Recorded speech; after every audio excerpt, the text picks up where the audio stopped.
नमस्कार मित्रों, क्या आपने कभी सोचा है कि कर्म का सच क्या है? क्या ये हमें बांधता है या आज़ाद करता है? आज हम एक ऐसे रहस्य से पर्दा उठाएंगे जो आपके जीवन को बदल सकता है। तैयार हो जाइए, आपको धक्का लग सकता है। क्या आप कर्म को एक दंडाधिकारी की तरह देखते हैं?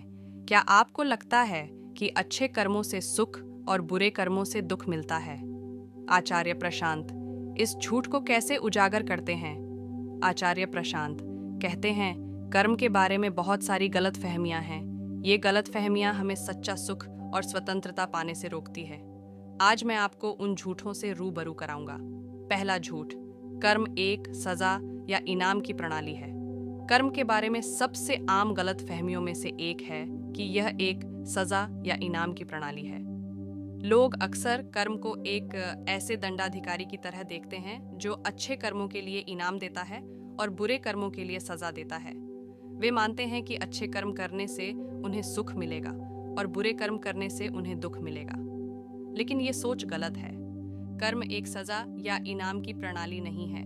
कर्म एक प्राकृतिक नियम है, कारण और प्रभाव का नियम। जैसे कि किसी पत्थर को ऊपर फेंकने पर वह नीचे गिरता है, उसी तरह हमारे कर्मों का प्रभाव भी हमें मिलता है।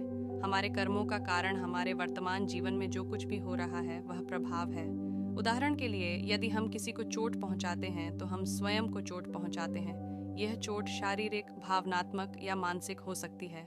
इसका कारण यह है कि हमने एक ऐसा कर्म किया है जो हिंसा का कारण बनता है। इसी तरह यदि हम किसी की मदद करते हैं तो हम स्वयं की मदद करते हैं। यह मदद शारीरिक, भावनात्मक या मानसिक हो सकती है। इसका कारण यह है कि हमने एक ऐसा कर्म किया है जो प्रेम और करुणा का कारण बनता है। कर्म एक चक्र है। हमारे वर्तमान जीवन में जो कुछ भी हो रहा है वह हमारे पिछले कर्मों का परिणाम है, और हमारे भविष्य के कर्म हमारे वर्तमान जीवन के परिणाम होंगे। इसलिए अगर हम अपने जीवन में सुख और शांति चाहते हैं तो हमें अच्छे कर्म करने चाहिए। अच्छे कर्मों से हमारे जीवन में सकारात्मक प्रभाव पड़ेगा। यदि हम ईमानदार हैं तो लोग हमें भरोसा करेंगे। यदि हम दयालु हैं तो लोग हमारी मदद करना चाहेंगे। यदि हम सकारात्मक सोचते हैं तो हम अपने जीवन में सकारात्मक चीजें आकर्षित करेंगे। कर्म एक शक्तिशाली नियम है। यह हमारे जीवन को गहराई से प्रभावित कर सकता है।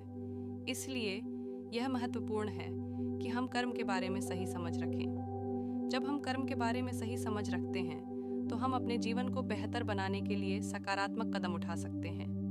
दूसरा झूठ, कर्म से भाग नहीं सकते। कर्म के बारे में एक और आम गलतफहमी यह है कि इससे भागना संभव है। कुछ लोग सोचते हैं कि अगर वे अच्छे कर्म करेंगे तो उन्हें बुरे कर्मों का फल नहीं मिलेगा, लेकिन यह सोच भी गलत है। कर्म एक प्राकृतिक नियम है और प्राकृतिक नियमों से भागना संभव नहीं है। हमारे कर्म हमारे साथ हमेशा रहते हैं। चाहे हम कितने भी अच्छे कर्म करें, उनका प्रभाव हम पर हमेशा पड़ेगा। एक उदाहरण के रूप में, यदि हम किसी को चोट पहुंचाते हैं तो उस चोट का प्रभाव हम पर शारीरिक, भावनात्मक या मानसिक रूप से भी पड़ेगा। चाहे हम उस व्यक्ति से माफ़ी मांगें या नहीं, चाहे हम उसके लिए कुछ भी करें, वह चोट हमेशा हमारे साथ रहेगी। इसी तरह यदि हम किसी की मदद करते हैं तो उस मदद का प्रभाव हम पर भी पड़ेगा। हम खुश और संतुष्ट महसूस करेंगे। हमारा आत्मविश्वास बढ़ेगा। कर्म के चक्र को तोड़ने का एकमात्र तरीका यह है कि हम कर्मों के कारण और प्रभाव की समझ प्राप्त कर लें। जब हम समझते हैं कि हमारे कर्म हमारे जीवन में क्या परिणाम लाते हैं, तो हम उन्हें चुनने में अधिक सावधानी बरत सकते हैं। तीसरा झूठ, कर्म का हिसाब चुकता करने से ही मुक्ति मिलती है। कुछ लोग मानते हैं कि कर्मों का हिसाब चुकता करने से ही मुक्ति मिलती है। वे सोचते हैं कि जब वे अपने सभी कर्मों का फल भोग लेंगे तब वे मुक्त हो जाएंगे, लेकिन यह सोच भी गलत है। कर्मों का हिसाब चुकता करने से मुक्ति नहीं मिलती। मुक्ति का अर्थ है कर्मों से मुक्ति। कर्मों से मुक्ति तब होती है जब हम कर्मों के चक्र को तोड़ देते हैं। जब हम कर्मों के कारण और प्रभाव की समझ प्राप्त कर लेते हैं, तब हम कर्मों के बंधन से मुक्त हो जाते हैं। कर्मों के चक्र को तोड़ने का एकमात्र तरीका यह है कि हम कर्मों से मुक्ति के लिए प्रयास करें। हम अपने कर्मों को समझने और उनसे सीखने का प्रयास करें। हम अपने कर्मों को चुनने में अधिक सावधानी बरतें। निष्कर्ष, कर्म के बारे में इन गलतफहमियों को समझकर हम अपने जीवन को एक नई दिशा दे सकते हैं। हम कर्मों के बंधन से मुक्त हो सकते हैं और सच्चा सुख और स्वतंत्रता प्राप्त कर सकते हैं। कर्म के बारे में गलत फहमियों के कारण। कर्म की जटिलता को समझना मुश्किल हो सकता है।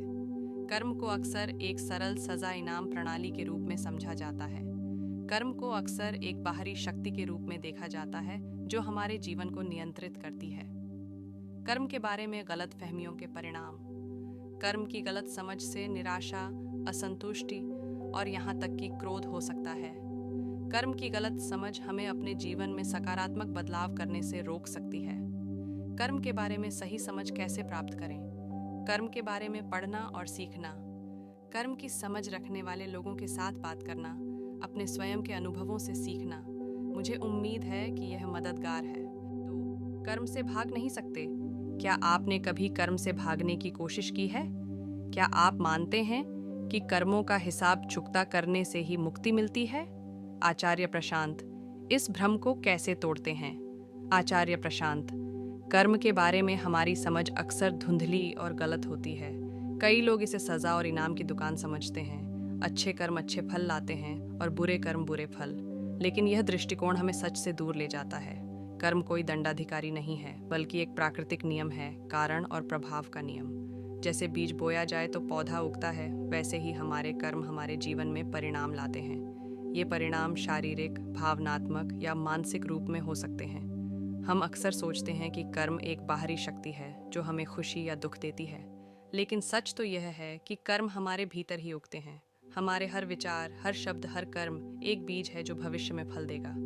अगर हम किसी को चोट पहुंचाते हैं तो हमने हिंसा का बीज बोया है। यह बीज हमारे दिल में भी जड़ें जमा सकता है, हमें बेचैनी और आत्महीनता का फल दे सकता है। इसके विपरीत, जब हम दयालु होते हैं, हम प्रेम का बीज बोते हैं जो हमें आनंद और शांति का फल दे सकता है। ये सच है कि पुराने कर्मों का प्रभाव हमारे वर्तमान जीवन पर पड़ता है, लेकिन कर्म की सुंदरता ये है कि हम हर पल नए बीज बो सकते हैं। हम बुरे कर्मों के चक्र में फंस कर नहीं रहना है।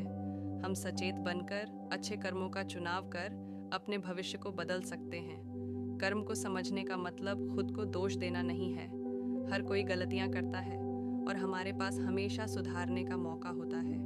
यह अपनी जिम्मेदारी लेने और सचेत रूप से जीने का सवाल है। इसलिए कर्म हमें डराने के लिए नहीं, बल्कि सशक्त बनाने के लिए है। यह हमें हमारे जीवन का नियंत्रण देता है और हमें सच्ची स्वतंत्रता की ओर ले जाता है।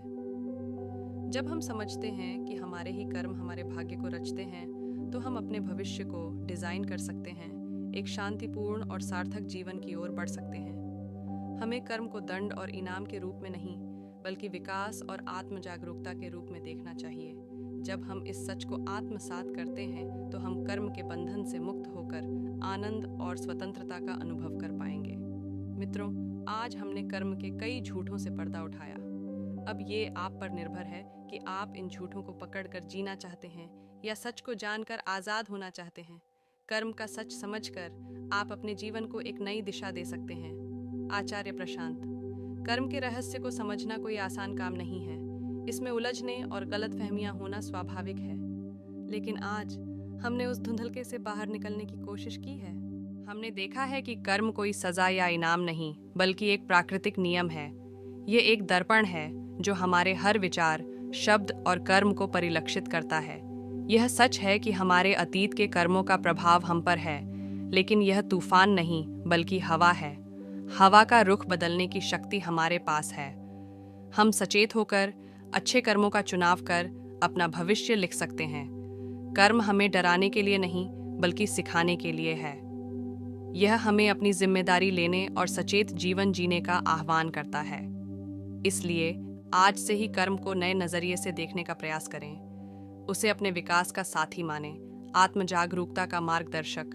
हर पल को एक नए बीज बोने के अवसर के रूप में देखें। दयालुता, प्रेम, सच्चाई के बीज बोएं। ये बीज ही आपको एक शांतिपूर्ण, सार्थक और आनंदमय जीवन की ओर ले जाएंगे। याद रखें, कर्म का चक्र आपके हाथों में है। इसे बुद्धि और दया से चलाएं और एक ऐसी जिंदगी रचें जिस पर गर्व हो सके। तो चलिए आज ही अपने कर्मों का स्वामी बनने की ओर पहला कदम उठाएं। यही सच्ची मुक्ति का रास्ता है, यही सच्ची स्वतंत्रता का मार्ग है। अगर ये वीडियो आपको पसंद आया हो तो लाइक और शेयर करें और हमें कमेंट में बताएं कि आप कर्म के बारे में क्या सोचते हैं।